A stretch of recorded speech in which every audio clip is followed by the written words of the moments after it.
Alan'ny alakamisy 6 aprily taona 2024 manolotra ny arabo ambapiraritso tompoko lasy tompoko vavy no manasantsika rehetra ihany koa anaraka ny fampalalam-baovao hatramin'ny farany ety ampiandohany zao fampalalam-baovao zao dia maneho ny fialantsiny amin'ny tsika rehetra noho ny tsy fisian'ny fampalalam-baovao tamin'ny teny frantsay teo noho ny olana teo amin'ny lafiny teknika tsy nafahana nandefa izay ka tena trano izay fialantsiny izay ho antsika rehetra mpanaraka tsy tapaka ny TV Plus Madagasikara miarabanao ihany koa Gracia Andrea Tsitoerina.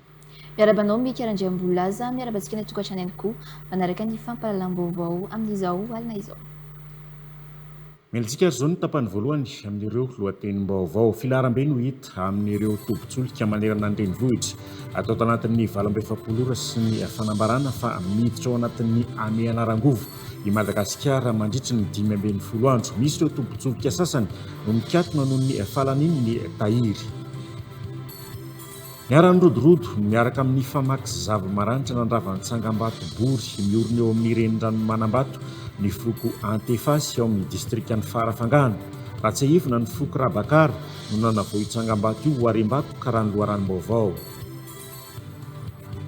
Zokotsika dia hatramin'ny tapany faharoa amin'ireo lohatenim-baovao.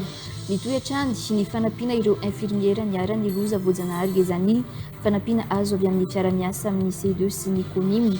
Ireo fanampiana ireo natolotra androany tao Toamasina ny fanampiana ary notsinjaraina tamin'ireo infirmiera rehetra misoratra ara-dalàna ao amin'ny olavitra. Tsy ampirotsak'orana ary tsy mitsaha-miaina ny vokatra any amin'ny faritra Atsimon Nosy indrindra fa ao amin'ny distrikany Bekily raha ny tatitry ny sombavim-bahoaka tsy maintsy hanao antsoavo amin'ny fitondram-panjakana ny sombavim-bahoaka mba hanampiana haingana ny mponina noho ny kere any an-toerana.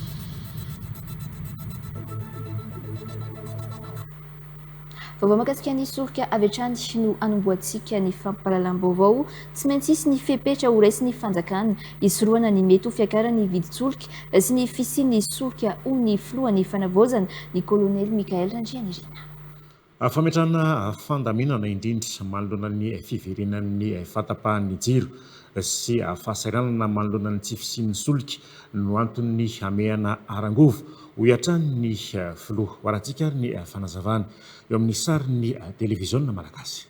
Manomboka sahirakirana kely tsika amin'ny essence sy ny namany manomboka sahirakirana tsika amin'ny jiro indraindray reny zavatra reny na tonga anay tsy maintsy nanao n'io ahafahanay mifehiny eo vidiny solika io sy ny ahafahanay mametraka filaminana amin'ny famatsiana eto Madagasikara mba tsisy le fikorontana. Io zao mety 3 andro 4 andro dia miverina indray misy sambo tonga fa orinan'izay mety misy mesure ho raisinay mba tsy hampiverimberina ny tsy fisina inona moa solika sy ny mety hiakarany vidin-tsolika satria nareo fa mahalala fa miakatra efa hatrany amin'ny $115 zambany ny baril amintsika miteny zao dia raha izany no ampiarina aty Madagasikara tsy ho zaka ny vahoaka malagasy zay no nahatonga anay nanao an'iny état d'urgence énergétique iny ahafahanay miatrika an'izay zavatra izy zay. Fa manodidin'izay vaovao izay hatrany filaram-be no hita amin'ireo tobin-tsolika manerana ny renivohitra atao anatin'ny 27 sy ny fanambarana afa miditra ao anatin'ny Amiana Arangovo i Madagasikara mandritra ny 15 andro. Misy ireo tobin-tsolika sasany noho ny katona noho ny fahalany ny tahiry ahitana mpitandron'ny filaminana mihitsy ny tobin-tsolika sasany andaminana ireo mpanjifa milahatra voatery ny mamorona vola manokana ireo mpampiasa fiara ividianana lasantsy tahiry hoy izy ireo tafiakatra any amin'ny 2 hetsy ariary ny fandaniana anangonana solika ho an'ny olona sendra ny mpanao gazety izay fanadina tateriny fitiavana-dony eo amin'ny sariny Ivrasata. Ambandita amin'ny 10 raha maraina lava dia lava ny filarana vidin-tsolika eto amin'ny tobin-tsolika ity hitan'ny lahatra avokoa na ireo fiaran'olon-tsotra fiarakaretsaka sy kodiaran-droa misy ireo efa nandeha nitety-toerana maro saingy ny verimaina noho ny latsansy ilany tsy manan-tsafidy fa tsy maintsy milahatra amin'izay toerana ahitana araka izany ireo mpanjifa. Tahoa zany anao nefa nitady? Taminena dia niakatra tany amin'ny météo dia nilalako mody maka ty. Nafatana eto misy? Comme milahatra ny olona dia mba miandro. Misy ireo mpanjifa efa miomana sady amin'ny mety sy ny latsansy ao anatin'ny fotoana lavalava ka mivantsy bidon ary manangona. Sao ohatra mifiry ny lahatra salama eo ny adiny ray ke zany ny ohatsy izay filarana adiny ray zay tsy maintsy rehetra namoka. Inona ny asanao? Sary mivarotra. Tsy misy fetraika vele milahatra ela be tsy? Misy fetraika be mihitsy. Ohatrina zao no vidinao sa atao plein? Atao amin'ny bidon ilay izy. Atao amin'ny bidon. Manaiky mivarotra bidon foana? Ie, manaiky. Maninona tsy hoe ny moto no atao plein fa mividy amin'ny mividy aloha sao dia tsisy. Ahoana zany fanomanana vola amin'izany? Izay vola ao an-trano angalana. Raha etsy. Niteraka resabe ajevitra sy atezerana tamin'ny tambazotra ny fiparitanin'ny sary sasany mampiseho mpanjifa manangona solika amin'ny barika sy bidon ho an'ny tompontsolika nalehanay tsy voafetra ny abetsaka azo vidiana manoloana ny tsy fahitana latsansy misy ireo mpanjifa no mamorona tsy misy eo am-pelatanana mba hividianana tahiry ho an'ny ity mpitondra fiarakaretsaka ity tsy maintsy nitady roa hetsy ariary anaovana plan. Sao mifetraka any amin'ny asanareo amin'ilay tsisy lasansy? Mbola tsy fantatra aloha fa voandroandro zao zay vao tratra io. Dia manao plein sa hoe ahoana ny atao? Ie, manao plein. Ohatrina zao ny plein anao? Eo amin'ny 200 000 eo. Mampiakatra frais? Mbola tsy miova aloha fa mbola tsy Ohatrina zao? Arakaraka ny lalana ka. Départ 10 000 ariary eo arakaraka ny course. Taoriny ny voan'ny fanambarana amehana Arahangovo no hitan'ny koropaka namonjy tompontsolika ireo mpanjifa. Vao mandidina izay hatrany fanjakana mivoaka amin'ny mahazatra amin'ny fotoana milamina izany hoe mety tsy voatery hanaraka ny fitsipika sy ny lalana misy no dika ny amehana Arahangovo hoy ny mpahay toe-karena Parrain Auguste. Ankoatra ny fampetona ny fampiarana ny viditsolika ifanaraka amin'ny vidiny eo amin'ny tseny iraisam-pirenena mety ho didin'ny fanjakana ihany koa ny anaovan'ny fanjakan'olom-pamehana amin'ny fisitrahana voalohan'ny solika ahafahan'ny mpitondra manantanteraka ny asam-bahoaka no antony io fandidina io raha ny tomba amin'ny mpahay toe-karena Parrain Auguste Atrandy tsy afaka nohitra ny fanapahan-kevitry ny fanjakana ihany koa ny mpandraharatsolika manoloana io amehana Arahangovo io mila mailo amin'ireo mpanararaotra nefa ny mpitondra amin'ny fampiarana ny amehana Arahangovo ho hatrany Parrain Auguste Antraralalarso omenkarana efitsony. Samy nanana ny nandraisan'ilay fanambarany filakevitry ny minisitra ny olom-pirenena mikasika ny fametrahana ny amehana Arahangovo mandritra ny 12 andro manerana Madagasikara. Niteraka fikoropahany mpanjifa solika ihany koa izany ka nahatonga ny fiazakazahana ny lahatra teny amin'ny tompom-panjara solika. Nambarany mpahay toe-karena fa fametrahana fitondrana miala amin'ny mahazatra rehefa vanim-potoana milamina io fametrahana amehana Arahangovo io. Mety hisy ny fandraisana fanapahan-kevitra mivoaka amin'ny fitsipika sy ny lalàna. Le izy aloha moa zany dia nataosika hoe état d'urgence le en général de état d'exception zany misy zavatra sy misy zavatra hoe lasika aloha zany fa tsy dia hanaraka ny lalàna asika fa tsy maintsy manao zavatra hafa ihany iny zany aloha zany dia ohatra ny hoe parapluie aloha iny zany ahafahana manao an'ilay zavatra rehetrarehetra sy fatao amina fotoany milamina zany. Dia ny zavatra miakasiky ny énergie daholo zany zao dia tsy manaraka resaka milamina sony fa mety misy zavatra exceptionnel ihany tsy maintsy atao. Agnisan'izany moa zany le resaka hoe le prix le système de prix sika zany tsy tokony ho voaza sony io fa hoe efa io moa zany nanino hoe stabilité ny prix sy mesaka zany ny prix ho atao zany zao na dia miakatra ambony be ny vidin'ny solontanana amin'ny resaka iraisam-pirenena any dia sika zany tsy maintsy mizanona amin'io. Mety hisy ihany koa ny fandidin'ny fanjakana amin'ny isitrahany mpitondra solika voalohany entin'izy ireo manatanteraka ny asam-panjakana. Misy koa manahy fiverako anazy koa misy koa amin'ny resaka réquisition tsy misy atao. La ohatra hoe tsy misy zavatra sy ampy ity dia ny fanjakana tsy maintsy manao réquisition hoe ity ilaina eo andeha ary ity amilany ity zahay fa ilaigny zany amin'ny service public ilaigny zany amin'ny zavatra amegna ohatran'izao amin'ny urgence ohatran'izao tsy maintsy misy zay zavatra zay rehetrarehetra zay dia tsy dia afaka miteny sony zany ny resaka pétrolier zany tsy afaka hoe aninona sony izy na miresaka prix na resaka réquisition zay na resaka ataontsika hoe rationnement atao fa resaka misy an'ity resaka urgence énergétique ty. Ary fanina fanjakana manery ny mpandraraha solika anaiky ny lamina apetrany amin'ny famatsiana solika eto Madagasikara sy famaritana amin'ny vidy solika ihany koa io ameana arangovo io raha ny hevitry ny Paitoekarena trany. Fampiakarana ny vidy solika tsy fametrahana an'ilay hoe tena vidin'ny solika eo amin'ity resam-pirenena izay mety hiditra amin'ny resaka famatsinana subvention indray dia zany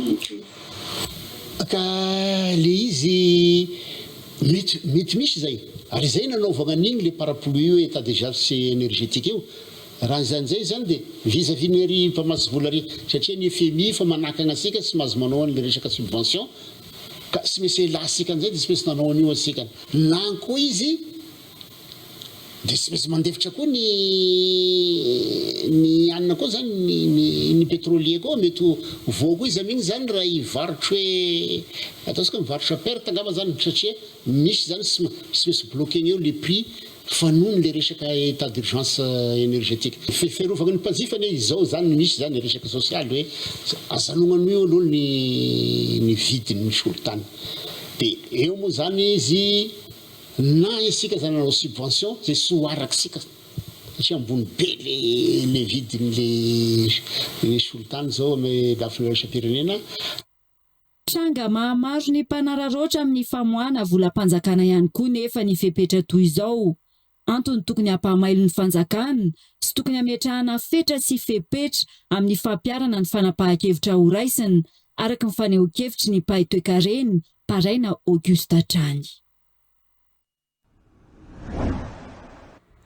Epita amin'ny lafim-baovao hafa kosa isika navoaka ny fitsarana momba lalam-pandrenana na ny ACC ny 3 aprily lasa teo ny antota taratasy fenon'ireo fahefanam-bana tanteraka sy ny fahefana mpanao lalàna amin'ny fanambaram-pananana. Ireo parlementaire sy ny mpikambana gouvernemanta no namoany HCC ny taratasy fanambaram-panana anisany takina amin'izy ireo ny volana ny tampikarama raisiny manomboka ny fotoana na voatendry azy ireo takina fenon'izy ireo ihany koa ny fanambarany mazava ny fananany toy ny trano na orona sy ny revitany ananany. Fitiavana Donisy Ivrasata no manao ny tatitra izay.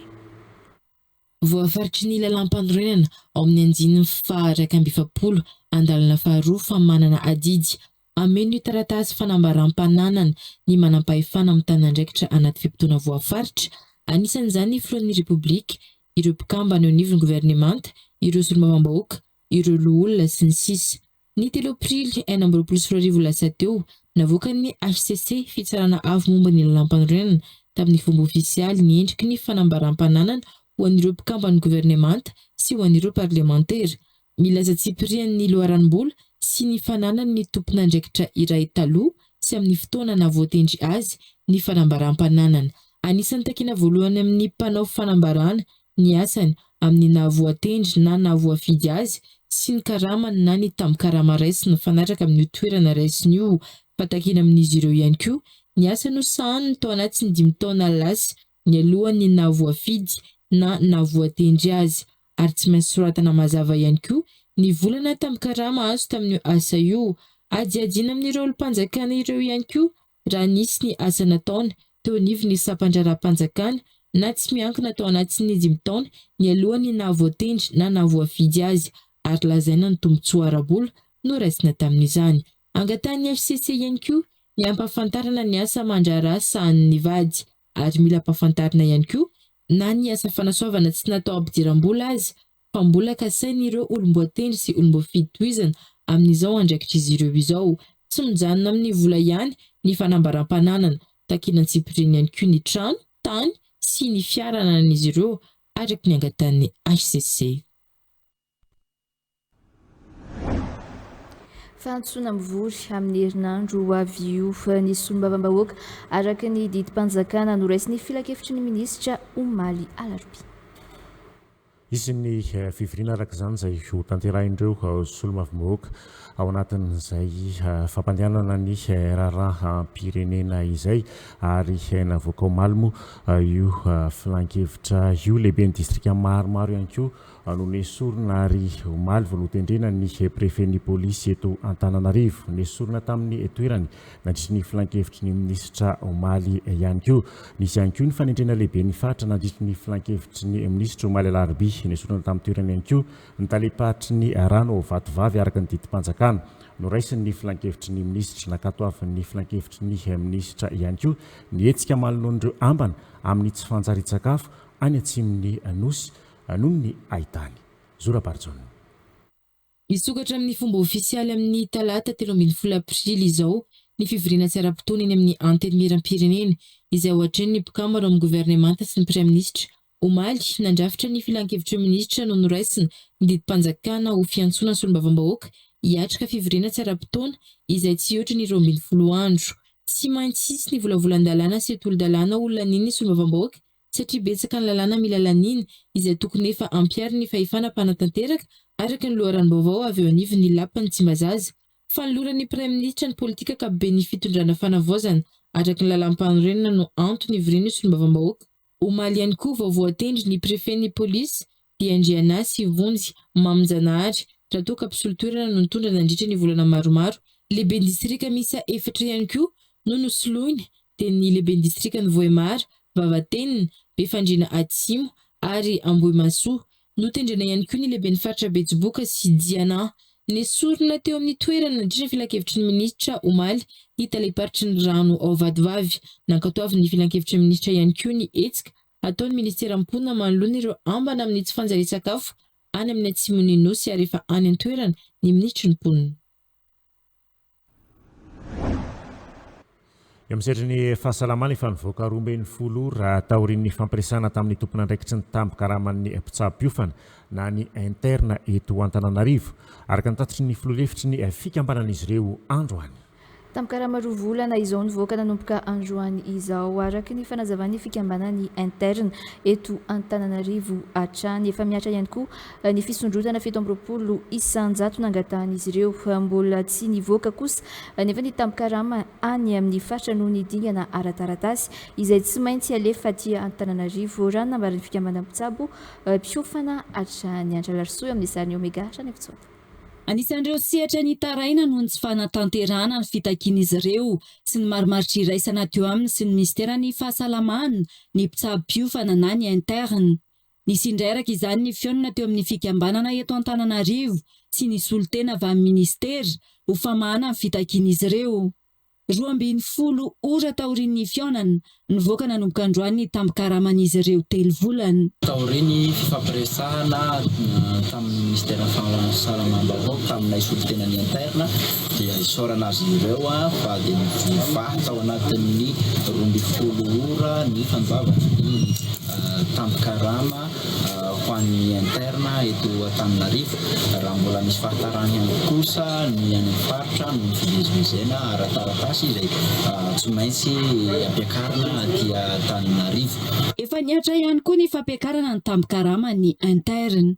Azonay ny fampiakarana izay tokony nositrahanay ary fampiakarana izay tsy nositrahanay tamin'ny fitondrana teo aloha ka isorana be zay eto izay dia manatena amin'ny fahataterahana ny zavatra mifampiresahana sy ny famolavolana ilay vahaolana maharitra amin'ny olana amin'io fandoavana ny pré-salaire ny interne io ary ny fahataterahana ny fivoriana amin'ireo entité rehetra izay mikarakara amin'io fandoavana ny tambokarama io. Anisan'ireo mpitsabo-piofana mbola tsy nahazo ny tambokaramany ihany koa nefa ireo antsoina hoe interne qualifiant sy ny interne de spécialisation ka tokony hojerena araka ny nambarany fikambana ny interne eto Antananarivo hatrany.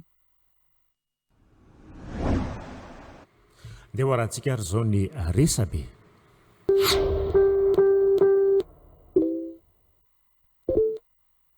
Ny petsy fanilo dadany rova mampafantatra tsy azo ekena ny toy izao. Teratany vahiny manao abus ity, tsy manaiky fandaminana. En plus, sans immatriculation, any an-dafy ve misy malagasy manao an'izao? Tonga dia voatifitra angamba. Ny pejy vaovaontsika eto Madagasikara isan'andro mampafantatra. Razana nangatahana tsy papaika ampodiana azy. Tovovavy iray mpiasa trano ny rainy anatitra volana sabotsy lasa teo. Saingy tsy hita popoka taorian'izay teny Tanjombato. Raha ny vaovao voaray. Hita nefa izy taty aoriana saingy efa vatana mangatsiaka no novatanina. Raha araka ny vaovao hatrany. Nangataka fanampiana tamin'ny tsara sitrapo ny zandriny ary nanaovana tsy paipaika mihitsy ity razany ity mba ahafahana mitondra azy any an-tanin-drazany alakamisy Ambohimasoa. Voalaza mantsy fa kamboty taizandreny be sy ray be izy ireo ka sahirana ara-pivelomana. Ny pejy Maria Castille mampafantatra. Masikaran-dravoangy vers 19h. Nanaka n'ilay polisy ny sava-papier, lame amin'ny papier, ny sava-permis, lame amin'ny permis. Donc, tsy nisy infraction. Mody entiny manaraka anazy teny le permis dia hoe averenao ty le papier jerena. Haika nefa eo amin'le maizininy telo zareo. Manao intimidation iforcena an'le olona hanome vola. Extorsion anaran'izany infraction zany. C'est encore plus grave parce qu'ils sont censés représenter l'autorité publique. On parle d'abus de pouvoir. Io amin'ny sary io le polisy manakana dia ao amin'ny maizina ny roa hafa. Ny pejy KMTA Antalama mampafantatra tovolahy maty voadarika ny zandary. Nitrotra ny fokon'olona. Nanena lahelo ny mponina tao amin'ny distrika Antalama tamin'ny alalan'ny diabe cortège. Nitondrana ilay razana ny tety tanàna alohan'ny andefasana azy any mahafinaritra. Raha ny vaovao voaray. Hetsika iray natao faneho-pisaorana sy fitakiana ny fahamarinana manoloana ny zava-nitranga fatalay tovolahy voalazo ny daroan'ny zandary ity hetsika ity. Ratsaivina dia voalaza fa nisy basy ny zandary very tao amin'ny komina mahafinaritra Antalaha. Nisy olona nosamborona izay voadaroka ka namony ainy. Tapakanana sy nahaka mafy. Ny pejy Info Culture Média 2.0 mampafantatra. Tsy nampozana ity fifidianana seni ametrahana izay solotenan'ny mpanao gazety ity.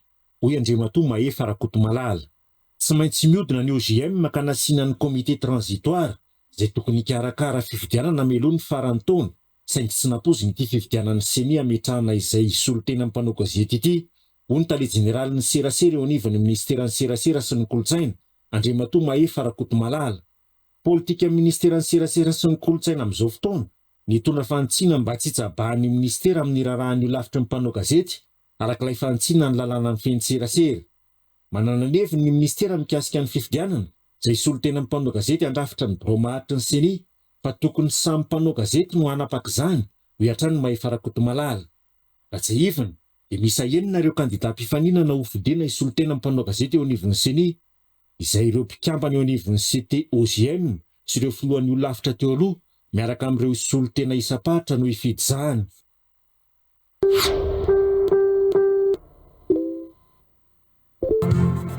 Ny fampalalam-baovao ny aran'ny rodorodo miaraka amin'ny famaky sy zava-maranitra nandrava ny Tsangambato bory miorina eo amin'ny renirano ny Manambato ny foko Antefasy ao amin'ny distrika ny Farafangana. Raha tsy ahivina ny foko Rabakara no nanavao io Tsangambato io ho Arembako ka raha ny loharan-baovao milaza kosa ny foko Antefasy fa tsy nisy ny fifampierana sy fahazon-dalana ny nanorenina io Tsangambato io ka tsy maneky izany izy ireo ny tramivantana amin'ny fandravana izany ny foko Antefasy. Efa saika raikitra ny fifandonana teo amin'ny rotota niditra an-tsehatra ny mpitandron'ny filaminana tao antoerany. Eliza Elmana no mitatra antsika ny andindiny izay.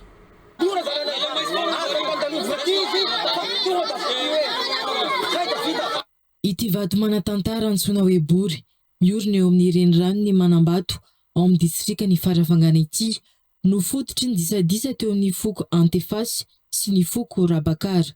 Navaozina ka nametrahany ny foko Rabakara Tsangambato io toerana io taty aoriana. Tsy nanaiky ny nametrahana ny Tsangambato eo amin'ny renirano ny Manambato io anefa ny foko Antefasy efa nandefa ny fitarainana teo anivon'ny prefektiora ity farana saingy mbola tsy nisy fanapahan-kevitra tapaka raha ny loharan-baovao.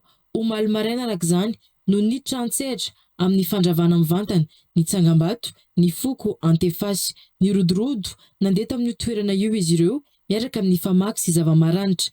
Tsy nisy fifampierana sy fahazon-dalana ny fanamboarana io Tsangambato io hoy ny foko antefasy ka nahatonga azy ireo niditra an-tsehatra nandrava izany raha ny fanazavana. sy ady tadiaviny fagnefoman-drazaky ny kolosainy ny vakoka tadiaviny marano kanefa famboleny zavatra ty afara so azo atao zany izay mavitra natefasy nangalarina tefasy amin'ny zavatra fomban-drazaky ny fokorina badabakara taty tafara io amin'ny androandroany nisy ka mpitondra fazakana sy nangeky sonona tefasy fa nandrava ny zavatra atao any arabakara sisy fagnomezana alala taminy fazakana sisy fagnomezana fangatara tamin'ny foko telototetoa zavatra Bakara atefasy tabzasy tariky dikazany amin'ny atefasy alao iverina milona efa sakaraikitra ny fifandonana teo amin'ny roantonta manoloana ity raharaha ity vokatry ny atezeran'ny andaniny sy ny ankilany niditra antsehatra avy hatrany ny mpitandro ny filaminana ny antso fitoniana moa ireo solombavambahoaka manoloana ity toedra raha ity.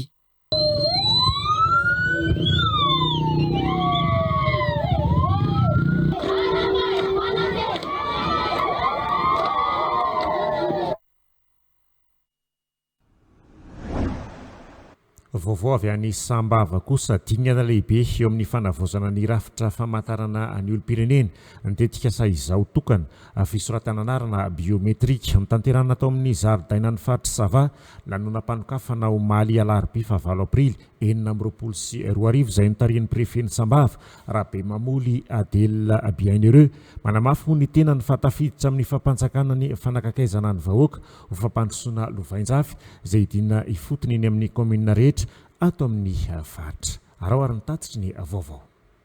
Gana lehibe eo amin'ny fanavaozana ny rafitra famantarana ny olom-pirenena ny tetikasa izao tokana fisoratana anarana biometrika. Notanterahana teto amin'ny zaridain'ny faritra Sava ny lanonam-panokafana omaly alarobia fa 9 ny volana aprily 2024 izay notarian'ny prefeny Sambava Andriamatoa Rabe Mamoly Adel Bienheureux. Nanamafy moa ny tena ny fahatafiditra amin'ny fampanjakana ny fanakakaizana ny vahoaka ho fampandrosoana Lovainjafy izay idina ifotony eny amin'ny commune rehetra ato amin'ny faritra. Izao dingana izao ihany koa dia manamarika ny firosoana amin'ny fananganana rafitra tokana moderne ary azo antoka ahafahana mametraka angona marina sy azo itokisana ho an'ny olom-pirenena tsirairay. Izao moa ny tanteraka noho ny fiaramiasa amin'ireo mpiara-miombonantoka isan'izany ny MID, ny CNEC, ny UGD ary ny Prodigy. Ny faritra Sava kosa dia vonina anoana trano ho fampandehanana ity tetikasa ity araka ny nambarany lehiben'ny faritra Andriamatoa Razanantsoa Brasiliv David ary ny taonany rehetra mba hifanometanana ho fanatanterahana ny politika mpanjakana izay tarian'ny filohan'ny fanavaozana ny Republikan'i Madagasikara Kolonely Randrianirina Mikael ho fampandrosoana ny Madagasikara. Manao antsoavo ny tegnako ato amin'ny faritra iray manontolo amin'ny distrika efitra amin'ny commune rehetra mba handray anjara mavitrika indrindra mitaogno ny olom-pirenena tsirairay mba handray anjara ary indrindra anamora ny asan'ireo mpikarakara ity arôlema biometrika ity izay ato amin'ny faritra magnametoky fa anometanana ho an'ny tompon'andraikitra rehetra mba ahafahan'ny olo mamita antsakany sy andavany ilay iraka nampanaovana. Fa avy any fanadina kosa natomboka omaly 9 aprily 2024 tamin'ny alalan'ny fametrahana ny vatofototra ny asa fanarenana ny tetezan'ny fanolafana eo amin'ny PK5+300 izay mampitoy ny commune ambony vohitry fanadina amin'ireo commune 9 amin'ny etapany avaratra ao amin'ny distrika ny fanadina.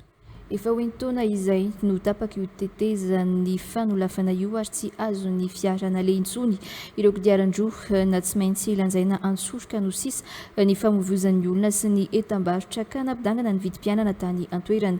Maro tanteraka ny filany vahoaka ny fahavitany io foto-drafitrasa io ary anitatra ny fampandrosoana ny antoerana aritra ifabolana eo ny faharetan'ny asa fanamboarana rany fanazavana varogony isa-pokotany amin'ny commune 7 ary vary 3 ho an'ny commune tsara tanàna kosa no natorotry ny solombavambahoaka ny fanadina ajadina hoentina manao asa farimona anatanterahana ny vinam-pampandrosoana ao anatin'ny distrika ny fanadina mitatra ny vaovao Paulin Rakotoarsoa.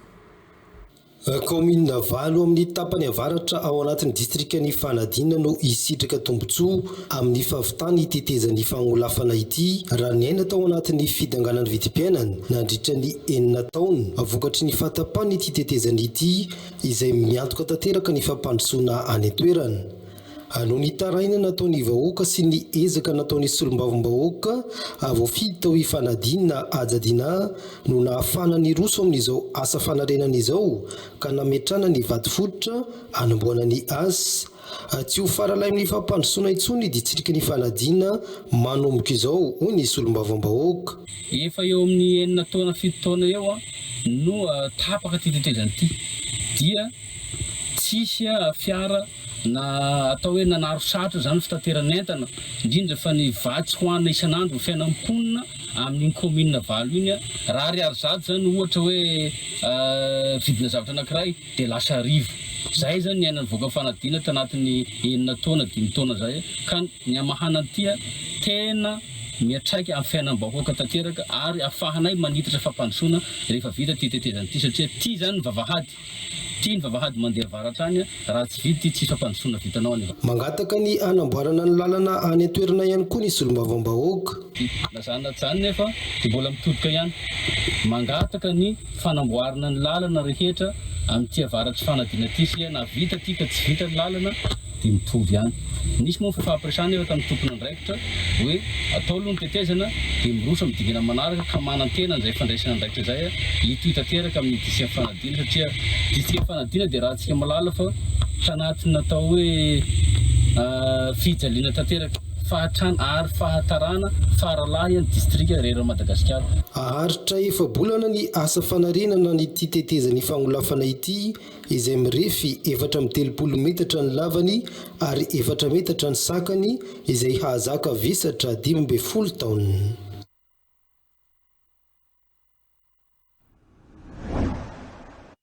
Zao kosa sika dia andeha anaraka indray ireo vaovao tapatapany.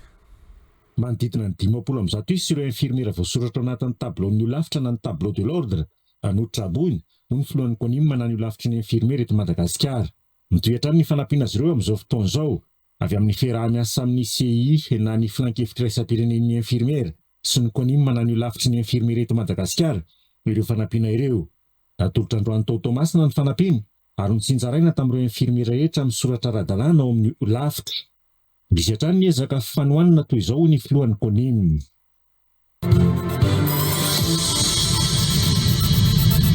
Tratry ny aretina izay ilana fandadina azy any ivelany ny mpanakanto sy ny mpanao atsikana honora ao amin'ny tarika foye. Tsy ampy nefa ny enti manana ny fianakaviana anaovana izay fandadina any ivelany izay. Isy noho izany ny hetsika fampisehoana anaovana tolo-tanana ho an'ny honora mba ahafahana mandeha fazy farany izay aingana anaraka fitsaboana any ivelany no anton'izao ny alady ho avy izao eny amin'ny CCI Ivato no marian'ny Eric Fouye fa tsy voatery miandro CEU ho afaka manampy ary laharana voatokana no azo andefasana ny fanampiana mba ilana amin'ny karazana fisolokeny.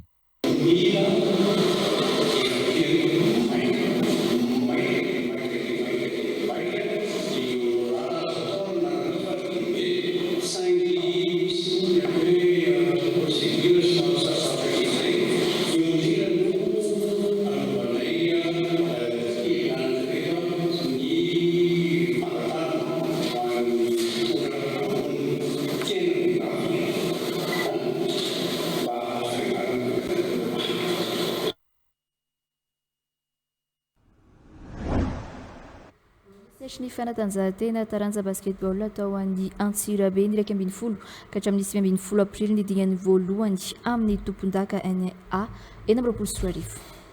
Afana ny fifaninanana raha ny eo amin'ny sokajy vehivavy mbola isan'ny ikuizana ny imbitol izay larina faharoa tamin'ny taona 2024 na dia nena aza ny herin'ny ekipa noho ny fialan'ireo mpilalao kalaza maro manoloana izany ambony ny ejika ho an'ny ekipan'ny GEA Varsity Anosy ary JCBA ao anatin'ny vondrona.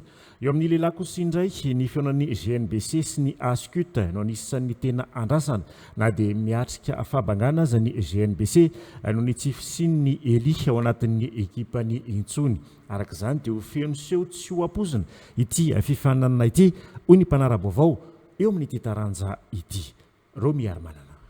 afana ny kianjany vaty fotsiny atsirabe manomboka araka 20 aprily hatramin'ny 20 aprily izao mandritra ny fifanana pirenena hainy adingana voalohany iasika vetrany ireo fifanana ireo ekipa sangany eo misokajy vehivavy ny fionan'ny ireo avaka nankara sy nampitoolona na lamanga no tena mahasarika ny sain'ny mpijery na dia larana faharota amin'ny taona 2024 sy nampitoolona dia verina ho sangany na dia betsaka azy ireo mpilaonandao ity kluba ity nandritra ny rahampitona fiantona anisan'ireo niala tamin'izany i Christian Rajofera ny Norso sy Muriel Lajanirina izay nakany kipa La Réunion la Taponaise ary ihany koa ny kapiteny Sidonie Andrea Miajanirina na izany tsy maintsy mitady vahaolana aingana ny mpitolona mba hijanona no matanjaka ao anatin'ny zava-misy izao kosa dia mety hanomevahana ireo ekipa hafa manana tanjona ambony toa Andreasy CCBA na Lamang izany itsekilan'izay ao anatin'ny vondrona iray ahitana ny EPF Automatsiatra sy Ankaratra Vakanankaratra dia mety ho zava-dehibe ny lalao tsirairay satria mitovy lenta avokoa ny hery ka mety hisy fiovana tampoka. Eo amin'ny lalao kosa ny feona GNBC na Lamanga sy Asofitantsinanana no anisan'ny lalao lehibe indrindra amin'ity dingana ity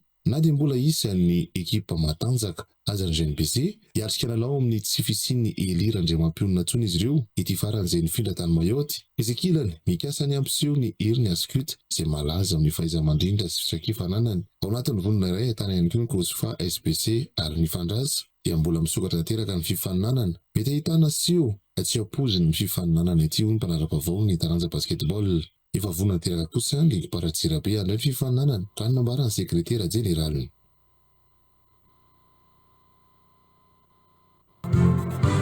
Vao mahakasika ny fampisehoana izay ataony mpanankato vahiny Gazo sy Lafoina no anohizantsika ny fampahalalam-baovao efa vonona avokoa ny mpanakanto sy ny seho antsehatra miavaka ho an'ny rampitso 10 aprily ao amin'ny kianjan'ny Bare sokatra amin'ny 2 ora tolakandro ny vavahady ary hanomboka amin'ny 4 ora tolakandro ny fiakarana antsehatra mpijery 4 alina no andrasana rampitso ny Nas Production vitsy dia vitsy sisa ny tapakila amin'izao andro farany mialohany iseho izao mbola afaka manjifa tapakila amin'ireo ivitoerana masinina iasa izay mbola te anjifa izany njakadre mahery eo amin'ny sariny Omega rany efisaona.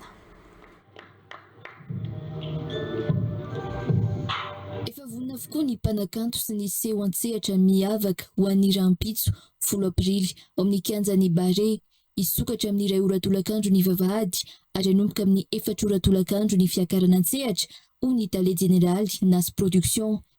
Cette année, le concert est en effet exceptionnel puisque pour la toute première fois, nous pourrons accueillir donc 4 artistes. Gazo, évidemment, que vous connaissez tous, figure du rap francophone. Également Lafouine, que vous connaissez également tous, qui est venu ici il y a maintenant 15 ans. Et puis bien sûr, Zakai et Basta Lion. Donc une affiche exceptionnelle qui garantit plus de 3h30 de show.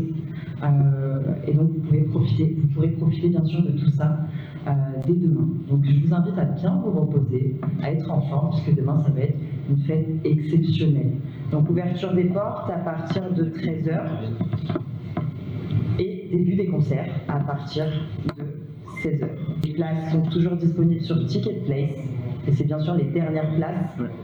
Ceux qui n'auront pas pris leur place regarderont le concert depuis leur téléphone. Naneo ny afali ny fanatrika indray amin'ny mpakafy malagasy Lafouine 20 taona taoriny nandalovany voalohany teto Madagasikara. La dernière fois, c'était il y a une quinzaine d'années, c'est ça. Ouais. Je pense qu'il y a une carrière qui sépare tout ça. Il y a plein de nouveaux morceaux à partager, plein de classiques. Je pense qu'il y a plein de surprises qui vont être réservées demain au peuple de Madagascar. Je suis venu avec toute mon équipe. Je vais vous faire un vrai concert comme si on était à Paris. Je vais vous enjailler demain. Je me rappelle d'un bon public et puis d'une jeunesse qui aime le rap, qui aime la culture hip-hop. Et je suis impatient de partager justement cette culture avec eux. Je sais qu'ils aiment le rap français aussi. En particulier, j'ai toujours beaucoup d'amour à venir jouer et performer en Afrique. C'est la terre de mes origines. Je suis fier d'être là. On va passer vraiment un bon moment, je vous le garantis.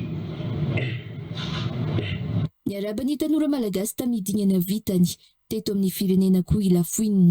toujours un plaisir de se produire devant tant de générations.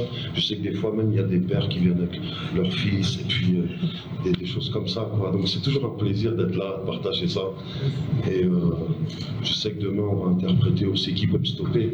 Et je le dédierai à la jeunesse de Madagascar qui s'est levée pour un meilleur futur. Donc je me dresserai avec eux et c'est un honneur pour moi de jouer pour eux demain. Manana tanjona hikarakara festival lehibe eto Madagasikara aorian'ny concert Gazo sy Lafouine ny Nas Production anasa mpanakanto avy amin'ny firenena amin'ny teny anglisy ankoatra ireo mpanakanto avy amin'ny firenena amin'ny teny frantsay.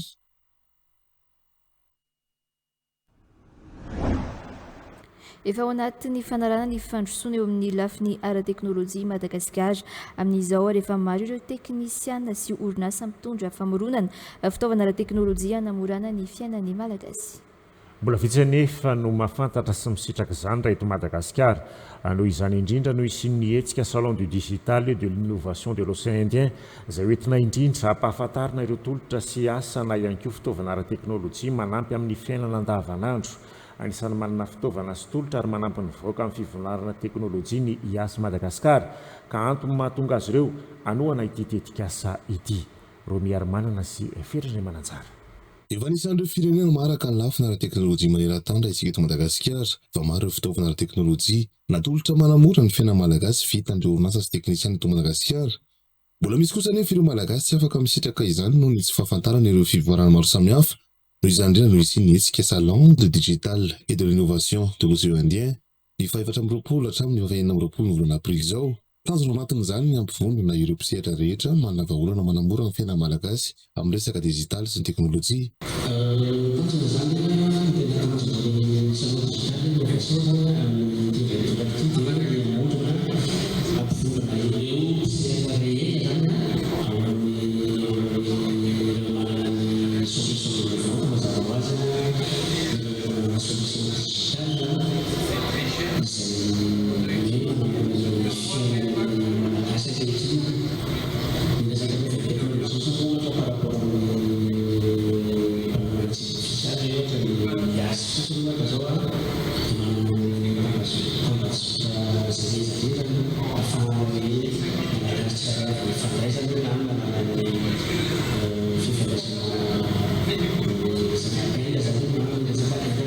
Manona tiraka izao hetsika izao moa ny AS Madagasikara noho izy ireo manana tolotra sy fitaovana teknôlôjia afaka manamora ny fiainan'ny malagasy toy ny ambalika sy ny maro hafa.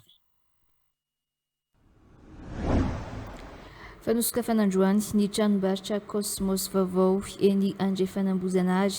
Tranombarotra faharoapolo amin'ireo misy manerana ny nosy ity nosokafana androany ity misy ny tolotra sy ny fiainam-bidy hatramin'ny 50 be izao izay tsy mifarana raha tsy amin'ny sabotsy ho avy izao manentany mpanjifa izy ireo ho tonga eny amin'ny tranombarotra vaovao Cosmos Andrefanambozanary indrindra ho an'ireo liana amin'ny kodiaran-droa izay mampiavaka ity tranombarotra vaovao ny Cosmos ity fanirisoa rakotin'irina no mpitatitra antsika ny andidin'izay. Androany fa 7 ny volana avril indray no fisokafana ofisiala ny magasin faharoapolo ny Cosmos Madagasikara.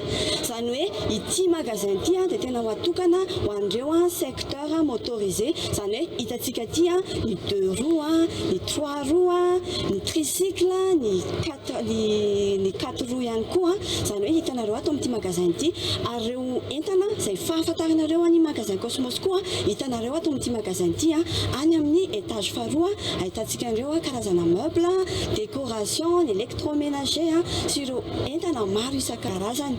Dia ny tena androany misy ny promotion hatramin'ny 50 isan-jato amin'ireo entana voafantana. Izany hoe manomboka androany fa 7 fa 10 fa 11 ny volana avril ity izay promotion 50% izay. Dia araka ny fantatsika moa ny magasin Cosmos dia mihitatra foana manerana ny Madagasikara, izany hoe tena hoe manakaiky an'ireo mpanjifa izahay, izany hoe tena hoe proximité. Ny tena tanjona ihany koa fidélisena ireo client anay ihany koa amin'ireo karazana hetsika izay ataonay toy ny tombola maro isan-karazany izay fahitantsika ato amin'ny Cosmos Madagasikara. Ary izahay ihany koa dia afaka manao mividy kelikely amin'ny alalan'ny vente crédit mirindra ianareo izay te hividy entana ato amin'ny Cosmos Madagasikara, izany hoe ahafahanareo mividy kelikely hatramin'ny 30 volana. Ary ny entana rehetra ihany koa marque original ary misy ny service après vente, misy ihany koa ny garantie hatramin'ny 2 taona.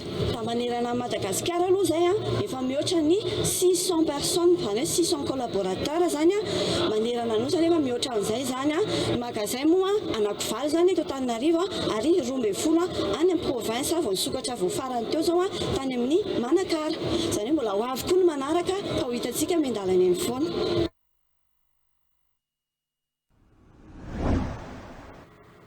Misa roapolo ireo nandray anjara tao anatin'ny fantarana demokrasia mivantana androany maraina ny fiainam-pirenena hatrany moa ny banan'ny resaka izy ireo tao anatin'izay demokrasia mivantana izay ndeo raha antsika ary nisombony tamin'ireo faneho-kevitra ireo. Demokrasia mivantana fandarana mivantana amin'ny Radio Plus 100.2 FM isanandro amin'ny sivy ora sy sasany maraina. Oy madame Lala Venatsinanana, io aloha ny eo dia ny ampandroso ny firenena no tokony hojerena. Efa io ny eo dia aleo izay mba hampandroso ny firenena ny atao fa ny mifanaratsy ny fifanambanimbany aleo mba hifanaja fa samy malagasy ary ty tsy firenena olo tokana na firenena fikambanana fa atsika malagasy ny firenena ka aleo toko izay mba hampandroso ny firenena no jerena dia raha io fanavaozana io ny eo fa efa niala ny teo aloha dia mba mifanampy dia mihevitra fa ny olona mandroso ny firenen'ny olona fa itsika samitsika mifanaratsy eto enoko fa vehivavy lehibe daholo. Demokrasia mivantana. Oy kosa monsieur Edy avy any Toamasina, zavatra tena nampanantenan'ny filoha izao iainantsika amin'izao fotoana izao io. Atsika malagasy mba tena hoe le zavatra nampanantenana atsika ve mba tanteraka izay no voalohany. Tena hoe mba misy ny tokony karazan'olona ny grevy tamin'ireny fa tsy malagasy rehetrarehetra averiko efa nindrobo zay ny tena le zavatra zay. Antanan'le tena le ny grevy reny amin'izay zany za hoe noa ve le zavatra le ny takina i zavatra mandeha amin'izao fotoana izao io. Zay zany mba zavatra mba fanontaniako amin'le tsika le mba hoe ny mpitolona tamin'ireny fotoana reny. Fa le izy zany ohatra ny lasa matetika zany ny mpitolona rehetra Madagasikara atao fitaovana. Demokrasia mivantana. Betsaka ny zavatra tokony hojerena ho atokantrano manoloana izao fitondrana izao. Oy madame Yaingo, avy any Ambohimanambola. Inona ny idirantsika teto olon-drano sy fiainana sy midina tsika rehetrarehetra zany tangy tokony hijerina any tsirairay hoe mandeha ny jironay sotro rano tsirairay fidombary midina zay zao any tokony mba hivavahatsika hoe meonay an'io ny aminay isan'andro fa tsy mitady hoditra malo any amin'ny fitondrana. Demokrasia mivantana. Fandarana mivantana amin'ny Radio Plus 100.2 FM isanandro amin'ny sivy ora sy sasany maraina.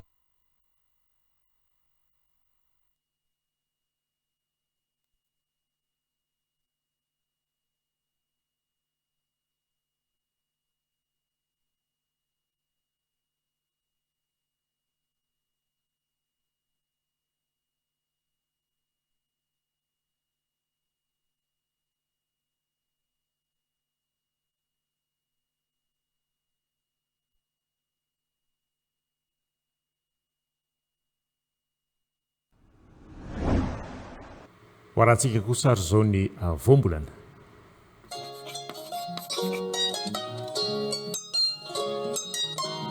Androany dia ny hoe bakotoka indray ny voambolana ifankazarana mampiasa azy.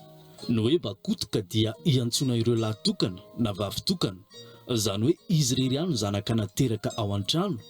Amin'ny fiteny frantsay mahalaza azy dia hoe fils ou fille unique. Voambolana izay azo ampiasaina atao anatin'ity fizaty manaraka ity ohatra rehefa amin'ny teny malagasy be fiantana loatra ilay bakotoka ao an-tranao ka tsy mitsahatra mangataka vola mitady asineny. Hitantsika ihany koa voambolana ohatra ao anatin'ity fizaty manaraka ity bakotoka no nateraka izy mivady ka tsy maintsy izy irery no mandova ny fananana na velan'ireo ray aman-dreniny. Rehefa izay ary mifantatsika dia azontsika malagasy antsona ny lahy-tokana na vavy-tokana amin'izay voambolana bakotoka io rehefa amin'ny teny malagasy araka ny tokony ampiasana azy. Sarobidy ny teny malagasy ary fahaizana mahafehy azy. TV Plus Madagascar.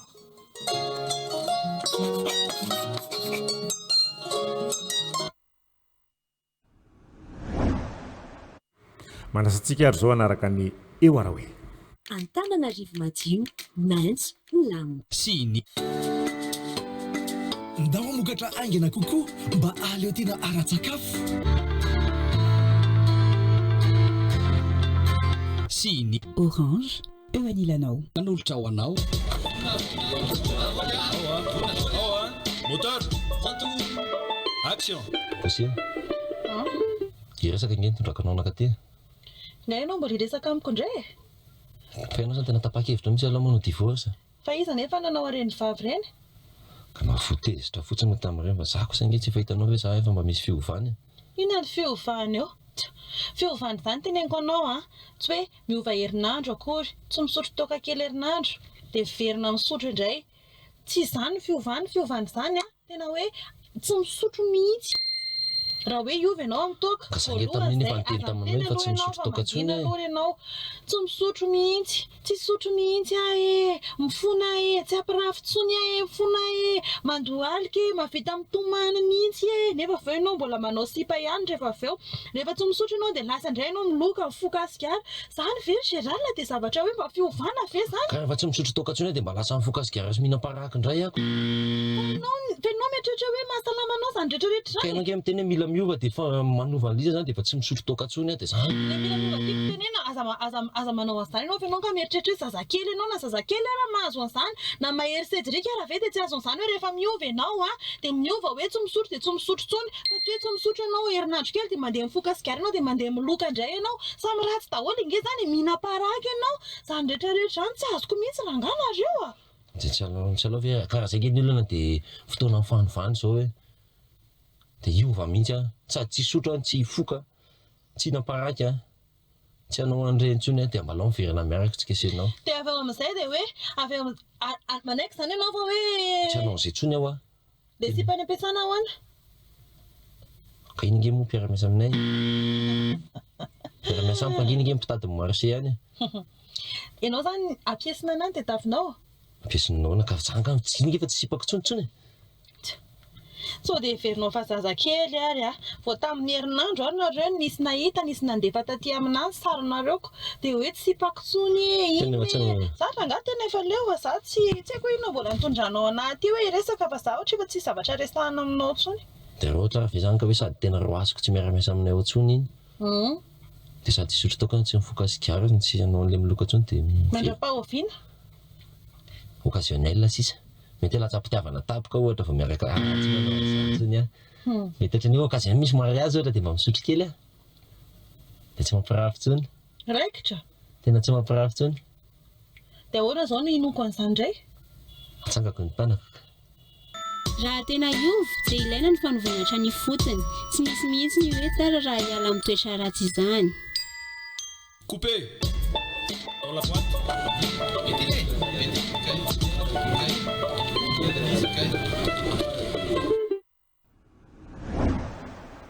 misaotratsika rehetra nanjoy hatramin'ny farany grasy andre ajitoerina kosa izao mbola hitondra ny songadina ho atsika rehetra indray veloma tompoko.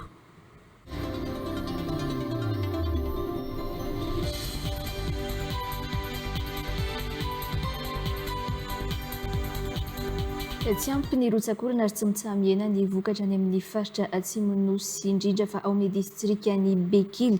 Raha ny tatitry ny solombavam-bahoaka tsy maintsy nanao antsoavo amin'ny fitondram-panjakana ny solombavam-bahoaka mba anampiana aingana ny mponina noho ny kerehany antoerana namaly ny antsoavy hatrany ny fitondrana fanavaozana ary tonga ny atoerana ny ministra ny mponina nitondra fanampiana vonjy aina ho an'ny mponina mialohany amezina vahaolana maharitra iadina amin'ny kere any amin'ny distrika ny Bekily. Mbola nolotra fitaovana fikamanam-behivavy miarina amin'ny fianana ihany koa ny ministra ny mponina Zolabarjona no mitatitra antsika izay songadina izay. Tsy maraka ny volofihinana ary mainan-tany ao amin'ny distrika ny Bekily no tsy visi ny rotsakorana. Tsy avera ho irery nefa ny mponina ny toerana hoy ny solombavam-bahoaka ny Bekily satria efa mivonona amin'ny itsinjovana vahoaka manoloana ny kereny fitondrana fanavaozana. Tsy nisalasala ny tenako nitondra ny fitarainany vahoakako tany fitondrana fanavaozana ary namaly ny antso ianareo ankehitriny noho ny fitsonjovan'ny fitondrana ny vahoaka ao Bekily hoy ny solombavam-bahoaka. Any fibohan'ny fanavaozana Colonel Mikaely Vanjanamina satria rahafaharobatrano ndrasagnama izao fijaliana mahazo antika amin'ny hahitany tsisy olana zao izao kere mahazo antikan'izao dia tsotafo mpianareo tsotafo Colonel Mikaely ary mora mangorapidaty. Iraka ny tenako tonga eto Bekily hoy ny ministra mponina manoloana ireo vahoaka marobe voaray ny fangatahany solombavam-bahoaka anareo ary hitondra ny fanampiana ho anareo vahoaka manoloana ny haintany mianjady tsy hamela anareo irery ny fitondrana fanavaozana hoy ny ministra mponina ary mbola nanome fanampiana ny fikamanam-behivavy vonina hiavitra amin'ny fiainana ny ministeran'ny mponina. Misy any fifampiresahana miaraka tamin'ny député anareo an-toerana resaka koa zay anakaiky anareo tompon'andraikitra eto an-toerana ahafana mijery ny vahaolana maharitra eto amintsika ahafana manampy antsika amin'ny fiainantsika andavanandro. Manoana ny fitondrana fanavaozana ny vahoakan'ny Bekily hoy ny solombavam-bahoaka ary tsy hivadika amin'ny filohan'ny fanavaozana ny repoblika ny colonel Randrianirina Mikael satria tsapa izao fa tsy manadio ny vahoakan'ny Bekily ny fitondrana fanavaozana na dia voambolana maromaro azy no tafapetraka teo amin'ny toerany. Marokapahabemasy fa ny tenako dia mandomana ny fitondrany filohan'ny fanavaozana ary miaradia aminy hatramin'ny farana mindeka ny samboina mbahiasa arondreo aho fa tsy mitolisasa toa zay mahatonga anay manao diplôme veravera toy satria bereveriny ny ponjana zao veravera. Nagasitraka ny ministry mponina ihany koa ny fikamanam-behivavy noho ny fanomezana fitaovana sy fiofanana ho azy ireo. Tena ilaina ny fiofanana indrindra ho an'ny vehivavy manantena hoy ny filohan'ny fikambanana.